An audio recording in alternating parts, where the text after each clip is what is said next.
my mind. I grew up in a house 200 years old. Our furniture consisted mostly of pieces about 300 years old. Oh, Mentally, my fucking hitherto greatest great. spiritual adventure had been to study the philosophies of Kant and Schopenhauer. The great news of the day was the work of Charles Darwin. Shortly before this, I had been living with the still medieval concepts of my parents, for whom the world and men were still presided over by divine omnipotence and providence. This world had become antiquated and obsolete. My Christian faith had become relative through its encounter with Eastern religions and Greek philosophy. It is for this reason that the ground floor was so still, dark, and obviously uninhabited. My then historical interests had developed from an original preoccupation with comparative anatomy and paleontology while I was working as an assistant at the Anatomical Institute. I was fascinated by the bones of fossil men, particularly by the much-discussed Neanderthalensis and the still more controversial skull of Dubois' Pithecanthropus. As a matter of fact, these were my real associations to the dream, but I did not dare to mention the subject of skulls, skeletons, or corpses to Freud because I had learned that this theme was not popular with him. He cherished the peculiar idea that I anticipated his early death, and he drew this conclusion from the fact that I had shown much interest in the mummified corpses in the so-called Bleikeller in Bremen, which we visited together in 1909 on our way to take the boat to America. Thus, I felt reluctant to come out with my own thoughts, since through recent experience I was deeply impressed by the almost unbridgeable gap between Freud's mental outlook and background and my own. I was afraid of losing his friendship if I should open up to him about my own inner world, which I surmised would look very queer to him. Feeling quite uncertain about my own psychology, I almost automatically told him a lie about my free associations in order to escape the impossible task of enlightening him about my very personal and utterly different constitution. I must apologize for this rather lengthy narration of the jam I got into through telling Freud my dream, but it is a good example of the difficulties in which one gets involved in the course of a real dream analysis. So much depends upon the personal differences between the analyst and the analyzed. I soon realized that Freud was looking for some incompatible wish of mine, and so I suggested tentatively that the skulls I had dreamed of might refer to certain members of my family whose death for some reason I might desire. This proposal met with his approval, but I was not satisfied with such a phony solution. While I was trying to find a suitable answer to Freud's questions, I was suddenly confused by an intuition about the role that the subjective factor plays in psychological understanding. My intuition was so overwhelming that I thought only of how to get out of this impossible snarl, and I took the easy way out by a lie. This was neither elegant nor morally defensible, but otherwise I should have risked a fatal row with Freud, and I did not feel up to that for many reasons. My intuition consisted of the sudden and most unexpected insight into the fact that my dream meant myself, my life, and my world, my whole reality against a theoretical structure erected by another, strange mind for reasons and purposes of its own. It was not Freud's dream, it was mine, and I understood suddenly in a flash what my dream meant. This conflict illustrates a vital point about dream analysis. It is not so much a technique that can be learned and applied according to the rules, as it is a dialectical exchange between two personalities. One of a kind. It is handled as a mechanical technique. The individual psychic personality of the dreamer gets lost, and the therapeutic problem is reduced to the simple question, which of the two people concerned, the analyst or the dreamer, will dominate the other? I gave up hypnotic treatment for this very reason, because I did not want to impose my will on others. I wanted the healing processes to grow out of the patient's own personality, not from suggestions by me that would have only a passing effect. My aim was to protect and preserve my patient's dignity and freedom so that he could live his life according to his own wishes. In this exchange with Freud, it dawned on me for the first time that before we construct general theories about man and his psyche, we should learn a lot more about the real human being we have to deal with.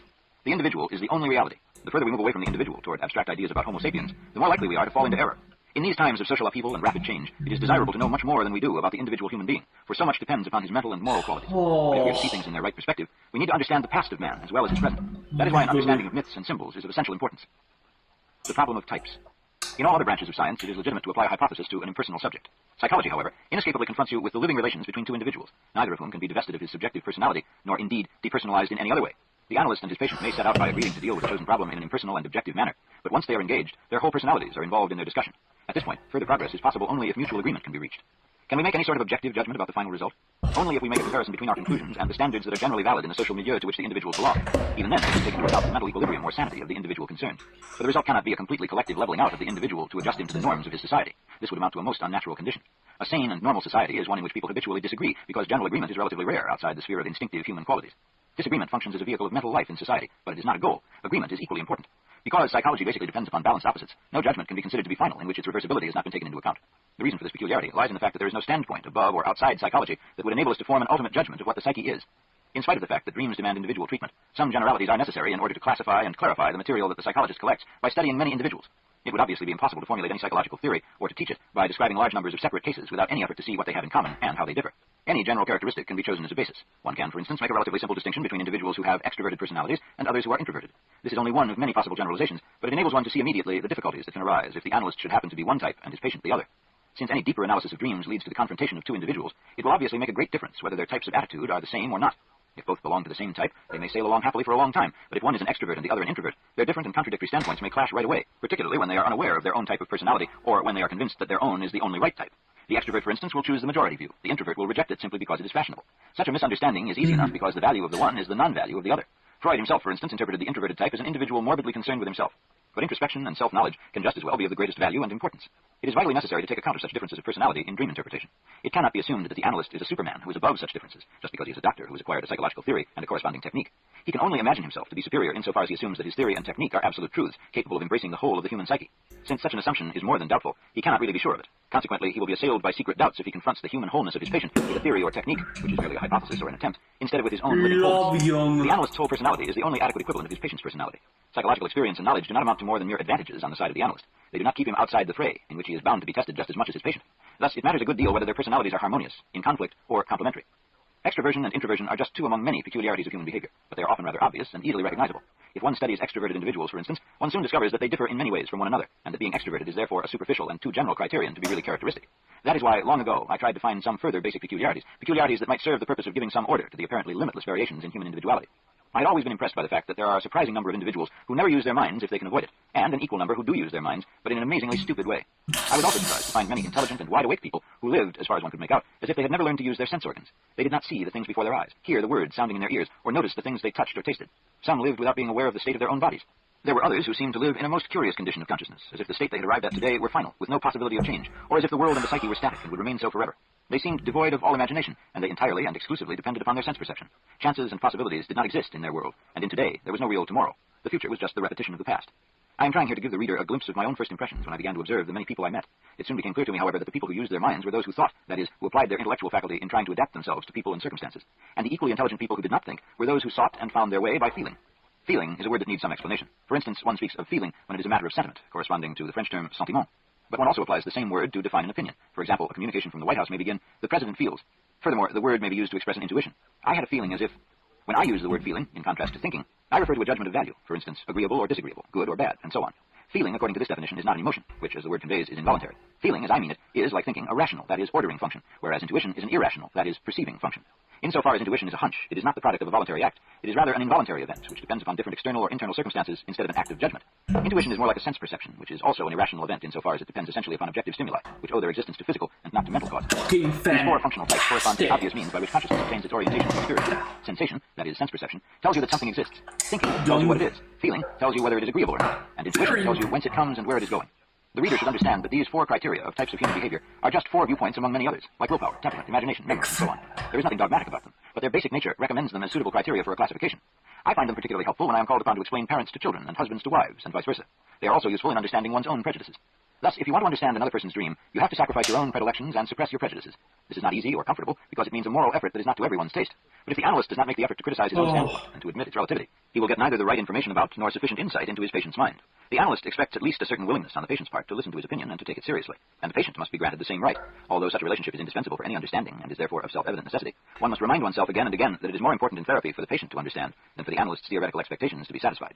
The patient's resistance to the analyst's interpretation is not necessarily wrong. It is rather a sure sign that something does not click. Either the patient has not yet reached the point where he understands, or the interpretation does not fit. In our efforts to interpret the dream symbols of another person, we are almost invariably hampered by our tendency to fill in the unavoidable gaps in our understanding by projection. That is, by the assumption that what the analyst perceives or thinks is equally perceived or thought by the dreamer. To overcome this source of error, I have always insisted on the importance of sticking to the context of the particular dream and excluding all theoretical assumptions about dreams in general, except for the hypothesis that dreams in some way make sense. It will be clear from all I have said that we cannot lay down general rules for interpreting dreams. When I suggested earlier that the overall function of dreams seems to be to compensate for deficiencies or distortions in the conscious mind, I meant that this assumption opened up the most promising approach to the nature of particular dreams. In some cases, you can see this function plainly demonstrated. One of my patients had a very high opinion of himself and was unaware that almost everyone who knew him was irritated by his air of moral superiority. He came to me with a dream in which he had seen a drunken tramp rolling in a ditch, a sight that evoked from him only the patronizing comment, "It's terrible to see how low a man can fall." It was evident that the unpleasant nature of the dream was at least in part an attempt to offset his inflated opinion of his own merits. But there was something more to it than this. It turned out that he had a brother who was a degenerate alcoholic. What the dream also revealed was that his superior attitude was compensating the brother as both an outer and an inner figure. In another case, I recall, a woman who was proud of her intelligent understanding of psychology had recurring dreams about another woman. When in ordinary life she met this woman, she did not like her, thinking her a vain and dishonest intriguer. But in the dreams, the woman appeared almost as a sister, friendly and likable. My patient could not understand why she should dream so favorably about a person she disliked. But these dreams were trying to convey the idea that she herself was shadowed by an unconscious character that resembled the other woman. It was hard for my patient, who had very clear ideas about her own personality, to realize that the dream was telling her about her own power complex and her hidden motivations, unconscious influences that had more than once led to disagreeable rows with her friends. She had always blamed others for these, not herself. It is not merely the shadow side of our personalities that we overlook, disregard, and repress. We may also do the same to our positive qualities. An example that comes to mind is that of an apparently modest and self-effacing man with charming manners. He always seemed content with a back seat, but discreetly insisted on being present. When asked to speak, he would offer a well-informed opinion, though he never intruded it. But he sometimes hinted that a given matter could be dealt with in a far superior way at a certain higher level, though he never explained how. In his dreams, however, he constantly had encounters with great historical figures such as Napoleon and Alexander the Great. These dreams were clearly compensating for an inferiority complex, but they had another implication. What sort of man must I be, the dream was asking, to have such illustrious callers? In this respect, the dreams pointed to a secret megalomania, which offset the dreamer's feeling of inferiority. This unconscious idea of grandeur insulated him from the reality of his environment and enabled him to remain aloof from obligations that would be imperative for other people. He felt no need to prove either to himself or to others that his superior judgment was based on superior merit. He was, in fact, unconsciously playing an insane game, and the dreams were seeking to bring it to the level of consciousness in a curiously ambiguous way. Hobnobbing with Napoleon and being on speaking terms with Alexander the Great are exactly the kind of fantasies produced by an inferiority complex. But why, one asks, could not the dream be open and direct about it, and say what it had to say without ambiguity? I have frequently been asked this question, and I have asked it myself. I am often surprised at the tantalizing way dreams seem to evade definite information or omit the decisive point. Freud assumed the existence of a special function of the psyche, which he called the censor. This, he supposed, twisted the dream images and made them unrecognizable or misleading in order to deceive the dreaming consciousness about the real subject of the dream. By concealing the critical thought from the dreamer, the censor protected his sleep against the shock of a disagreeable reminiscence. But I am skeptical about the theory that the dream is a guardian of sleep. Dreams just as often disturb sleep. It rather looks as if the approach to consciousness has a blotting out effect upon the subliminal contents of the psyche. The subliminal state retains ideas and images at a much lower level of tension than they possess in consciousness. In the subliminal condition, they lose clarity of definition. The relations between them are less consequential and more vaguely analogous, less rational, and therefore more incomprehensible. This can also be observed in all dreamlike conditions, whether due to fatigue, fever, or toxins. But if something happens to endow any of these images with greater tension, they become less subliminal, and as they come close to the threshold of consciousness, more sharply defined. It is from this fact that one may understand why dreams often express themselves as analogies, why one dream image slides into another, and why neither the logic nor the timescale of our waking life seems to apply. The form that dreams take is natural to the unconscious because the material from which they are produced is retained in the subliminal state in precisely this fashion. Dreams do not guard sleep from what Freud called the incompatible wish. What he called disguise is actually the shape all impulses naturally take in the unconscious. Thus a dream cannot produce a definite thought. If it begins to do so, it ceases to be a dream because it crosses the threshold of consciousness. That is why dreams seem to skip the very points that are most important to the conscious mind and seem rather to manifest the fringe of consciousness, like the faint gleam of stars during a total eclipse of the sun. We should understand that dream symbols are for the most part manifestations of a psyche that is beyond the control of the conscious mind. Meaning and purposefulness are not the prerogatives of the mind. They operate in the whole of living nature. There is no difference in principle between organic and psychic growth. As a plant produces its flower, so the psyche creates its symbols. Every dream is evidence of this process. So by means of dreams, plus all sorts of intuitions, impulses, and other spontaneous events, instinctive forces influence the activity of consciousness. Whether that influence is for better or for worse depends upon the actual contents of the unconscious. If it contains too many things that normally ought to be conscious, then its function becomes twisted and prejudiced. Motives appear that are not based upon true instincts, but that owe their existence and psychic importance to the fact that they have been consigned to the unconscious by repression or neglect. They overlay, as it were, the normal unconscious psyche and distort its natural tendency to express basic symbols and motifs. Therefore, it is reasonable for a psychoanalyst concerned with the causes of a mental disturbance to begin by eliciting from his patient a more or less voluntary confession and realization of everything that the patient dislikes or fears. This is like the much older confession of the church, which in many ways anticipated modern psychological techniques. At least this is the general rule. In practice, however, it may work the other way round. Overpowering feelings of inferiority or serious weakness may make it very difficult, even impossible, for the patient to face fresh evidence of his own inadequacy. So I have often found it profitable to begin by giving a positive outlook to the patient. This provides a helpful sense of security when he approaches the more painful insights. Take, as an example, a dream of personal exaltation, in which, for instance, one has tea with the Queen of England, or finds oneself on intimate terms with the Pope. If the dreamer is not a schizophrenic, the practical interpretation of the symbol depends very much upon his present state of mind, that is, the condition of his ego. If the dreamer overestimates his own value, it is easy to show, from the material produced by association of ideas, how inappropriate and childish the dreamer's intentions are, and how much they emanate from childish wishes to be equal to or superior to his parents. But if it is a case of inferiority, where an all-pervading feeling of worthlessness has already overcome every positive aspect of the dreamer's personality, it would be quite wrong to depress him still more by showing how infantile, ridiculous, or even perverse he is. That would cruelly increase his inferiority, as well as cause an unwelcome and quite unnecessary resistance to the treatment. There is no therapeutic technique or doctrine that is of general application, since every case that one receives for treatment is an individual in a specific condition. I remember a patient I once had to treat over a period of 9 years. I saw him only for a few weeks each year, since he lived in From the start, I knew what his real trouble was, but I also saw that the least attempt to get close to the truth was met by a violent defensive reaction that threatened a complete rupture between us. Whether I liked it or not, I had to do my best to maintain our relation and to follow his inclination, which was supported by his dreams, and which led our discussion away from the root of his neurosis. We ranged so widely that I often accused myself of leading my patient astray. Nothing but the fact that his condition slowly but clearly improved prevented me from confronting him brutally with the truth. In the 10th year, however, the patient declared himself to be cured and freed from all his symptoms. I was surprised, because theoretically his condition was incurable.